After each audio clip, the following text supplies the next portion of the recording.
Morning বন্ধুরা, আমার চ্যানেলে তোমাদের সবাইকে স্বাগতম। অলরেডি ঘড়ির কাঁটায় বাজে 5টা 25 আর আজকে একটি নতুন রাইড স্টার্ট হচ্ছে। লাস্ট রাইড হয়েছিল কেওনঝড় রাইড। তো চলো ব্লগিং মোডে তোমাদের সঙ্গে পুরো ডিটেলস শেয়ার করছি, কোথায় যাচ্ছি, কিভাবে যাচ্ছি। তো ততক্ষণ সঙ্গে থাকো আর পুরো ভিডিওটা একদম লাস্ট অবধি দেখো। চলো। হর হর মহাদেব, জয় শ্রীকৃষ্ণ। তো চলো বন্ধুরা, আজকে ট্রিপ স্টার্ট। আমরা কোথায় যাচ্ছি সেটা তো তোমাদের বললামই, ব্লগিং মোডে বলবো। তো চলো, আগে এখন পৌঁছাবো আমি সাতটাগাছি বাস স্ট্যান্ড, যেখানে আমার আরও 3জন বন্ধু আসবে। তাদের সঙ্গে ওখানে মিট আপ হবে, তারপরে আমরা যাব আমাদের আজকের ডেস্টিনেশনে। এখন টাইম হয়েছে 5টা 45 আর এখনো লোকেরা এত সকালেও কত সুন্দর ঠিকঠাক মানছে। মানে কলকাতা পুলিশ খুব সুন্দর কাজ করছে এখানে, আমি বলবো।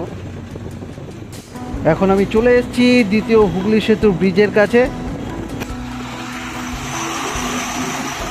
সকাল হয়ে গেছে, কিন্তু এখানে দ্বিতীয় হুগলি সেতুতে জ্যাম লেগেছে।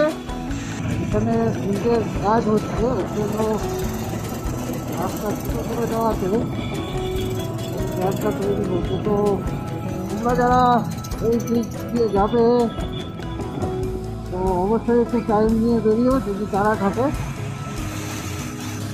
রিপেয়ারিংয়ের কাজ হচ্ছে, ওর জন্য একটা সাইড বন্ধ করে দিয়ে, একটা সাইড না, এই দুটো লেন বন্ধ করে দেওয়া হয়েছে। একটা লেনে গাড়ি যাচ্ছে এখান থেকে, একটা লেনে গাড়ি যাচ্ছে। এই এত গ্যাস কেনা পরিচিত টোল, দ্বিতীয় হুগলি সেতু টোল এখন ক্রস করছি। আর কিছুক্ষণের মধ্যেই পাবো সাতটাগাছি বাস স্টপ, যেখানেই ওয়েট করছে আমাদের বন্ধুরা। তো চলো যাওয়া যাক। আমি কি তাহলে টাইমটা ভুল দেখলাম? এখনও কেউ এসে পৌঁছায়নি না, বাইকগুলো ট্রাকের সামনে রাখার জন্য চোখে পড়েনি। তাহলে ওরাও এখানে আছে কাছাকাছি কোথাও। ও এই তো সাইডে দাঁড়ানো। আমরা এখন পৌঁছেছি এসে সাতটাগাছি বাস স্ট্যান্ডে। আর এখানে আছে সুব্রদা, বিতিনদা, আর ওই পিছনে দাঁড়িয়ে আছে শুভঙ্করদা। তো আমরা এখানে 4জন মিট করলাম। এখন বেরোবো এখন আমাদের ডেস্টিনেশনের জন্য। তো চলো, ডেস্টিনেশন কোথায় সেটা আরেকটু পরে জানাবো। সঙ্গে থাকো, দেখতে থাকো পুরো ভিডিওটা। আমাদের এই ট্রিপে আমার সঙ্গে আছে আমার কিছু, তোমরা সবাই চেনো। বিতিনদা নিয়েছে আরই ইলেকট্রা 350, শুভঙ্করদা নিয়েছে 220F বাজাজের, আর শুভ্রদা নিয়েছে থান্ডারবার্ড 350। তো এই 4টে বাইক আমাদের সঙ্গে যাচ্ছে আজকে।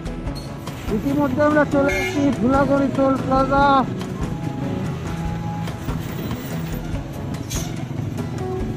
আমাদের ট্রিপের সেকেন্ড টোল। এইবারের শীতের মরশুমে এটাই আমার প্রথম রাইড। এর আগে লাস্ট রাইড ছিল কেওনঝড়, যেটা তোমরা সবাই দেখেছো। তো চলো এবার দেখাবো একটি নতুন জায়গা। প্রায় অনেক দিন বাদে আবার চলে এসেছি কোলাঘাট ব্রিজের উপরে। সামনে আছে বিতিনদা, তার সামনে আছে শুভঙ্করদা, আর একদম প্রথমে আছে শুভ্রদা। তো আমরা কিছুটা যাব আরও কোলাঘাট ছাড়িয়ে, তারপরে আমরা নেব একটা চায়ের বিরতি, তারপরে তোমাদের সঙ্গে আবার কথা হচ্ছে। চলো। শীতের মরশুমের প্রথম রাইড, কাপিরি যে ঠান্ডায়, ব্যাপক ঠান্ডা। কি বিদিনদা, ঠান্ডা কেমন লাগলো রাস্তায়? ভালো ঠান্ডা, ভালো ঠান্ডা না? ভালো ঠান্ডা লাগছে। ভেতরে লাইনার করলে ভালো হতো, লাইনার করিনি। এই তো বড় বড় রাইডাররা এইসবই করে।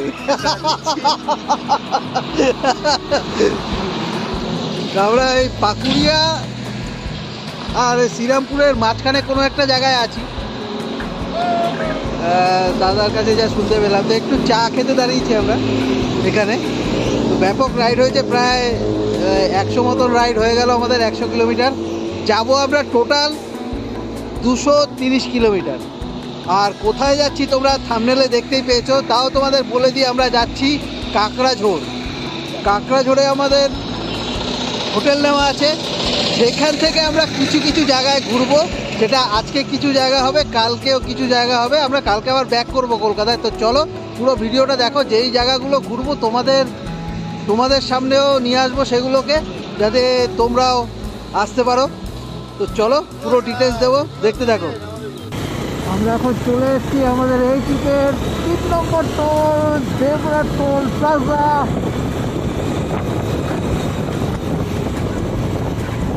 আর কিছুক্ষণের মধ্যে আমরা এন্টার করে যাব খড়গপুর। কিন্তু বন্ধুরা, তোমাদের জন্য আজকের ট্রিপে আমাদের একটা সারপ্রাইজ ভিজিট আছে। একটা মন্দিরে আমরা যাব, সেটা আর কিছুক্ষণের মধ্যেই আমরা ঢুকছি। সেটা কোথায় সেটা তোমাদের গিয়েই দেখাচ্ছি। সুন্দর একটি জায়গা, আমি কোনোদিনও যাইনি, কিন্তু এই NH-16 উপর থেকে আমরা অনেকবার যাতায়াত করেছি। এই জায়গাটার নাম আমি কোনোদিনও শুনিনি। তো এই জায়গাটা আমরা ভিজিট করব। আর আমরা খড়গপুর ঢুকবো না, তার আগের থেকে আমরা ডান দিকে পূর্ব মেদিনীপুর থেকে যাব আমাদের ডেস্টিনেশনে।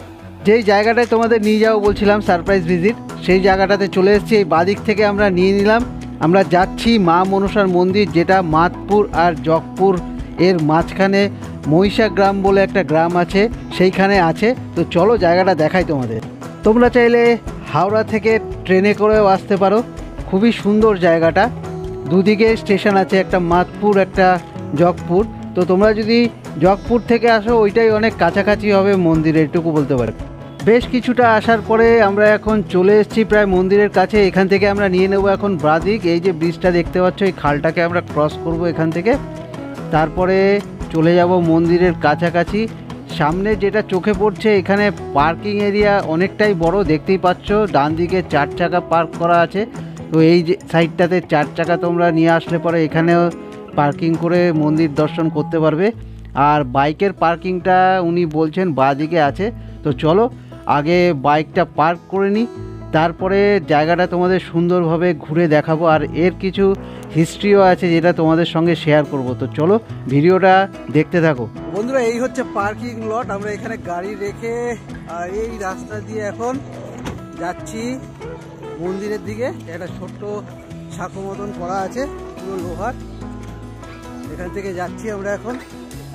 আর ওই সামনে মন্দির, মায়ের মন্দির ওইখানে।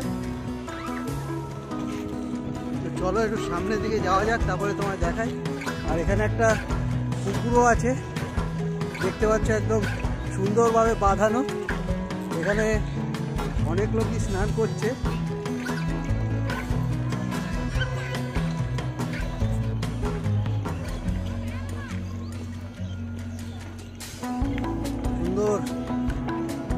সুন্দরভাবে ডেকোরেট করা হচ্ছে জায়গাটাকে, মানে এটা রিনোভেট হচ্ছে, এখনো কাজ চলছে। এখানে খাবার দাবারেরও একটা ছোট্ট জায়গা করা আছে, তুমি যদি বসে টিফিন করতে চাও এখানে করতে পারো। সুন্দর গোছানো। আর এই যে মার্কেট আছে, জিনিসপত্র বিক্রি হচ্ছে এখানে, বেশ সুন্দর সুন্দর একটা জায়গা। বন্ধুরা এসছি, এটা শুভঙ্করদা নিয়ে এসছেন আমাদের। আর মন্দিরের চারপাশে নানান রকমের মার্কেট আছে, দেখালামই তোমাদের। একটা সুন্দর পন্ড আছে। তো চলো এখন যাব মন্দিরের দিকে। আর এই সব সামনে চলেছে আমাদের ব্যাটালিয়ান। চলো যাওয়া যাক মন্দিরের সামনে। তোমাদের বলছিলাম বন্ধুরা, তোমরা যদি ট্রেনে আসতে চাও এই মন্দির দর্শন করার জন্য, তাহলে স্টেশন জাগপুরে তোমাদের নামতে হবে, যেটা মন্দিরের থেকে অনেকটাই সামনে হয়। সেখান থেকে তোমরা ভ্যানও বা টোটোতে করে চলে আসতে পারবে। পার হেড তোমাদের ভাড়া দিতে হবে 10 টাকা বা তার কিছু বেশি। তো চলো এবার মন্দিরটা সামনের থেকে তোমাদের দেখাই, খুবই সুন্দর। বন্ধুরা, এই হচ্ছে মন্দিরের মেন গেট। এই যে পিছনে দেখতেই পাচ্ছ তোমরা, এটা হচ্ছে মেন গেট মন্দিরে। তো চলো একটু মন্দিরের ভিতরে যাব, আর ভিতরটা তোমাদের দেখাবো যে মাকে দেখতে কেমন। প্রথমবার এসেছি এখানে, জানতাম না। খুব বড় মন্দির, আর পুরো অনেকটা জায়গা নিয়ে এটা তৈরি হয়েছে, যেটা তোমাদের দেখালাম আগে। তো চলো একটু মন্দিরের ভিতর যাওয়া যায়। চলো বন্ধুরা, এবার তোমাদের নিয়ে যাই মন্দিরের ভিতরে। কিন্তু তার আগে তোমাদের জানিয়ে রাখি, এই যে মন্দিরের স্ট্রাকচারটা তোমরা দেখতে পাচ্ছ, এটা খুব একটা পুরনো নয়। এটা 16 থেকে 17 বছর হয়েছে এই স্ট্রাকচারটা। কিন্তু আসল যে মায়ের মন্দির, যেটা তৈরি হয়েছিল প্রায় ব্রিটিশ আমলেরও আগে, এরকম শোনা যায় এখানকার লোকাল লোকেদের কাছ থেকে। কেউ বলেন তার বাবার আগে, কেউ বলেন তার বাবার আগে, মানে সবাই তার পূর্বপুরুষের আগের থেকে এই মন্দিরটা নাকি এখানে দেখেছেন। এখানে আগে পুরো জঙ্গল ছিল চারিদিকে, আর খুব কম লোকই জানতেন এই মন্দিরের ব্যাপারে। কিন্তু খুবই সুন্দরভাবে এখন তৈরি করা হয়েছে, যেটা আমি দেখতে পাচ্ছি। পুরী মন্দিরে যেরকম আমরা ঢোকার আগে পা ধুয়ে মন্দিরে ঢুকি, মানে জল থাকে সেখানে আমরা পা ধুয়ে ভিতরে যাই, সেরকম ব্যবস্থা একটা এখানেও করা, যেটা তোমাদের দেখালাম এখন। বুঝতে পারলে অবশ্যই, যারা পুরী মন্দিরে গেছো তারা জানো। তো সুন্দর একটা ব্যবস্থা, আমার খুব ভাল লাগলো। তো চলো এবার ভালো করে মন্দিরটা একটু তোমাদের ঘুরিয়ে দেখাই। এই মন্দিরের বিশেষ পুজোর দিন হচ্ছে মঙ্গল আর শনিবার।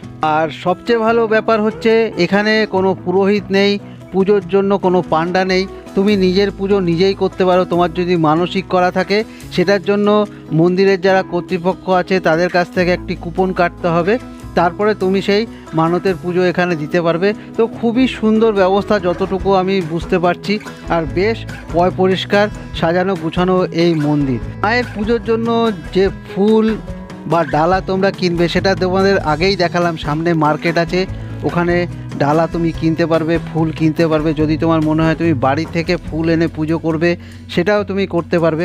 তো চলো এবার তোমাদের দেখাই মায়ের আসল রূপটা যেখানে মাকে রাখা আছে। আর আরেকটা জিনিস তোমাদের জানাই বন্ধুরা, মার যে আসল রূপ সেটা উইয়ের ঢিপি, যেখানে সাপ থাকতো এখানে আগে, সেই উইয়ের ঢিপিটাকে এখন কংক্রিটের করে দেওয়া হয়েছে, তার সঙ্গে একটা কংক্রিটের পদ্মও করা আছে। দেখতে পাচ্ছ তোমরা সামনে মাঝখানে যে কংক্রিটের পদ্ম আছে আর ওইদিকে উইয়ের ঢিপি করা আছে, এটা পুরোটাই কংক্রিটের। কিন্তু এখানে যখন দুধ দেওয়া হয় সেই দুধ যে এখান থেকে কোথায় যাচ্ছে কোনো খোঁজ এর নেই, মানে কেউ দেখতে পাচ্ছে না যে কোথার থেকে দুধটা বেরিয়ে কোথায় চলে যাচ্ছে। এই একটা এখানে মিষ্টি ব্যাপার আছে।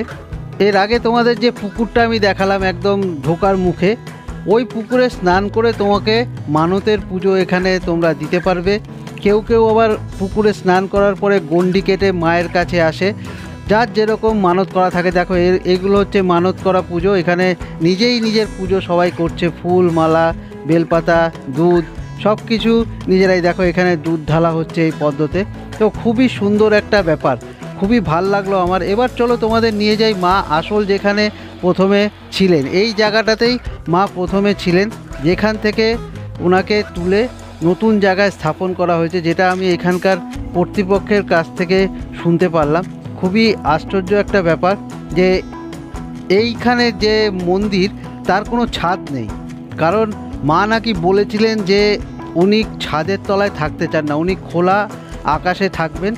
এর আগে অনেকবার চেষ্টা করা হয়েছিল এখানে ছাদ দেওয়ার এই মন্দিরে, কিন্তু যতবার চেষ্টা করা হয়েছে ততবারই এই ছাদ কোনো না কোনো কারণে ভেঙে পড়েছে। তো এর জন্য এখানে কোনো ছাদ নেই, তাই মন্দিরটা একদম খোলা আকাশের তলায় অবস্থিত।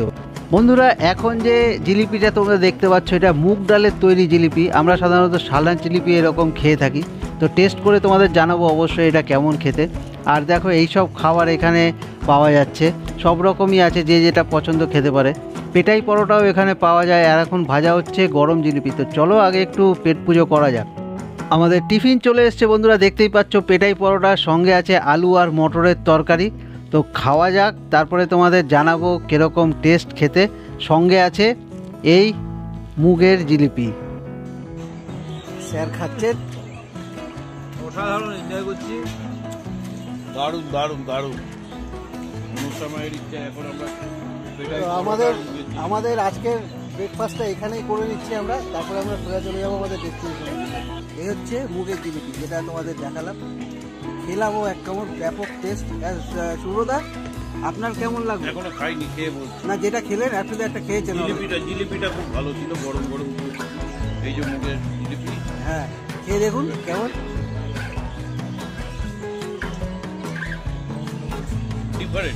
ডিফারেন্ট তাই। মন্দির দেখে আমরা এখন এখান থেকে বেরোচ্ছি বন্ধুরা। মেন রোড থেকে ডিস্টেন্স মাত্র 5 কিলোমিটারেরও কম। তো যদি তোমরা দেবরা ক্রস করে খড়গপুরের দিকে যাও, আদিকেই দেখতে পারবে একটা ছোট্ট বোর্ড লাগানো আছে, এখানে লেখা আছে মা মনসা মন্দিরের ডেস্টিনেশন এদিক থেকে। সোজা ঢুকে চলে আসবে, তারপরে আবার একটা বোর্ড দেখতে পারবে, মানে 3.5 কিলোমিটার 4 কিলোমিটার হবে, মানে 5 কিলোমিটারের মধ্যে আছে। তো চলে আসবে, যদি দেখার ইচ্ছা হয় এই জায়গাটা দেখে যাবে। সুন্দর একটা জায়গা, সুন্দর স্পট। এলাম তোমাদের সামনে তুলে ধরলাম, তার জন্য একটা থ্যাঙ্কস দেবো শুভঙ্কর দাকে, এত সুন্দর জায়গাটা আমাদের এক্সপ্লোর করানোর জন্য। চলো এবার আমরা যাবো আমাদের ডেস্টিনেশন কাঁকড়াঝোড়। চলো বন্ধুরা আরেকবার তোমাদের দেখিয়ে দিই যে তোমরা ঠিক কোথা থেকে বাদিক নেবে। এই ঐতিহাসিক মা মনসার মন্দির দেখার জন্য। দেখতেই পাচ্ছ তোমরা, এই বোর্ডটা ভালো করে দেখে নাও। দেবরা টোল প্লাজা ক্রস করার পরে খড়গপুরের দিকে যাওয়ার সময় বাদিক থেকে তোমাদের ঢুকতে হবে। তার জন্য এই বোর্ডটা তোমাদের আরেকবার দেখিয়ে রাখলাম, যাতে তোমরা যদি আসতে চাও বাইক নিয়ে তাহলে খুব সহজেই এই মন্দির দেখতে পাবে। বন্ধুরা, আমরা NH-16 এখানেই ছেড়ে দেবো, নিয়ে নেবো এই বাদিক। তারপরে আমরা ব্রিজের আন্ডারপাস থেকে চলে যাব ডান দিকে মেদিনীপুর খড়গপুর মোহনপুর রোড, যেটা নিয়ে যাবে আমাদের ডেস্টিনেশনের দিকে। তো চলো সঙ্গে থাকো, দেখতে থাকো। এই হচ্ছে সেই আন্ডারপাস বন্ধুরা। এখান থেকে আমরা এখন নিয়ে নেব ডান দিক, তারপরে চলে যাব বাঁ দিকে।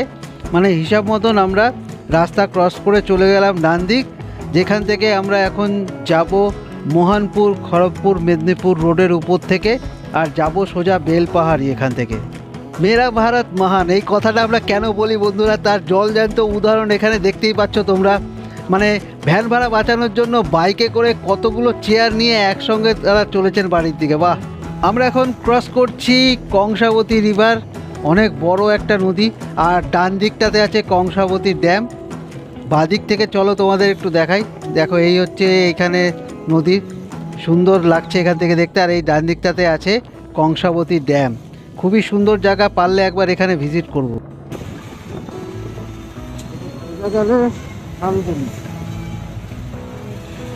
মেদিনীপুর আর ডান দিকে হচ্ছে ক্রিকেট টাউন।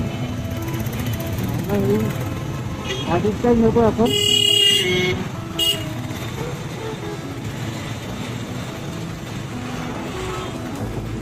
দেখে যতটুকু বুঝতে পারলাম বন্ধুরা, এই চার রাস্তার মোড়টা খুবই বিজি। মেদিনীপুর, পূর্ব মেদিনীপুরের খুবই বিজি একটা মোড়। আর এই মোড়টার নাম হচ্ছে ধর্মা চক।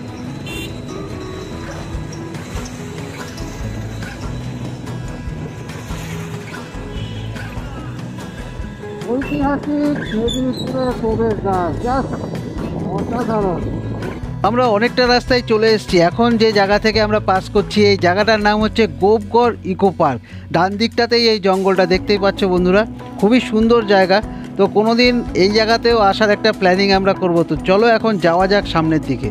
এখন যে জায়গা থেকে আমরা চলেছি, এটা হচ্ছে বোর্ডে যা চোখে পড়ছে গুড়গুড়িপাল ফরেস্টের ভিতর থেকে আমরা এখন চলেছি। বাঁদিকে বোর্ড দেখতেই পাচ্ছ, জাস্ট পরিষ্কার লেখা গুড়গুড়িপাল। আমরা যে রোডের উপর থেকে বা রাস্তার উপর থেকে চলেছি এখন বন্ধুরা, এই রোডটার নাম হচ্ছে ধেরুয়া মেদিনীপুর রোড। আর এখন যে ব্রিজটা আমরা ক্রস করতে চলেছি, এই ব্রিজটার নাম হচ্ছে ধেরুয়া ব্রিজ। আর এখানে কংসাবতী রিভারের রূপটাই আলাদা। দেখো, চারিদিকে বালি ভর্তি, দেখে যা মনে হচ্ছে এই পাড়টাতে, ওই পাড়েও তাই। আমরা আগে যেটা দেখলাম আর এই রূপ টোটালি আলাদা।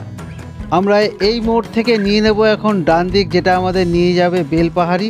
আর এই মোড়টার নাম হচ্ছে দাহিঝুরি মোড়।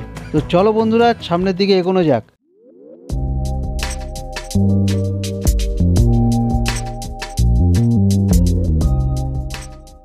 আমরা আমাদের ডেস্টিনেশন থেকে এখন মাত্র 35 থেকে 40 কিলোমিটার দূরে আছি বন্ধুরা।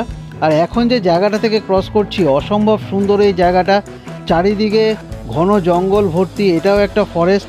এর নাম হচ্ছে মালাবতী ফরেস্ট।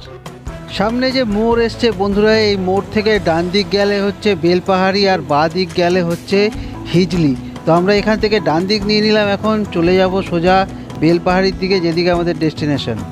আমরা এখন এন্টার করে গেছি বেলপাহাড়ির এরিয়াতে। আর এখন যে জায়গাটা থেকে চলেছি, এটা হচ্ছে বেলপাহাড়ির মার্কেট, মানে বাজার। বেলপাহাড়ির বাজার এই জায়গাটাতেই বলে।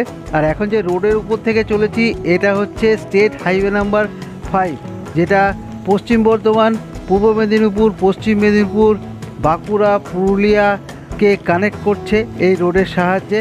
সঙ্গে ঝাড়গ্রামও আছে।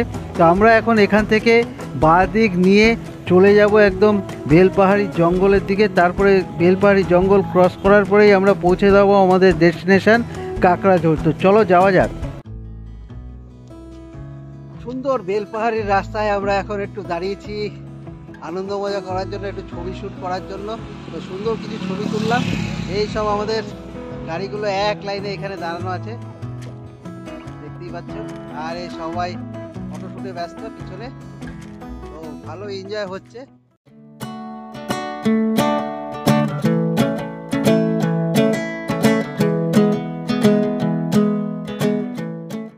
বন্ধুরা এই হচ্ছে বেলপাহাড়ির জঙ্গল, আর রাস্তায় চালিয়ে কি মজা। দেখো চারিদিকের প্রকৃতি নিজেকে সুন্দরভাবে মেলে ধরেছে এখানে, জাস্ট অসাধারণ লাগছে গাড়ি চালাতে। তো তোমরাও যদি বাইক চালাতে ভালোবাসো অবশ্যই আসো এই জায়গাটাতে, খুবই সুন্দর জায়গা।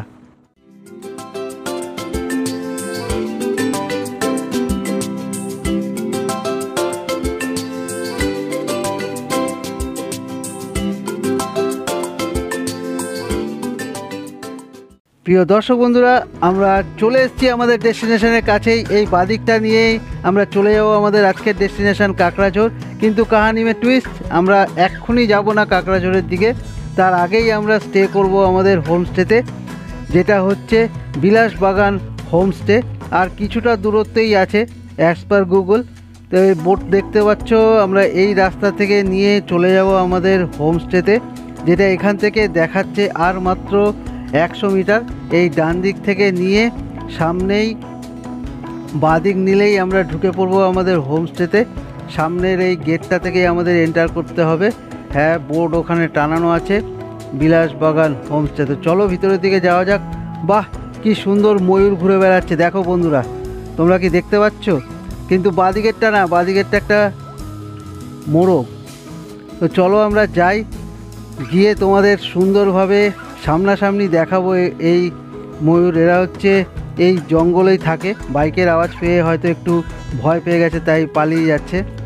দেখো এই বাদিকটাতে এক্ষুনি দেখতে পেলাম, আমি দেখো দাঁড়িয়ে আছে। তো চলো আগে একটু রেস্ট নেওয়া যাক, বাইকটা পার্ক করে নিই, তারপরে একটু জিরিয়ে নিয়ে স্নান করে খাওয়া দাওয়া করে নিই, তারপরে তোমাদের সঙ্গে আবার দেখা হবে পরের পার্টের ভিডিওতে। ততক্ষণের জন্য tata, goodbye and take care.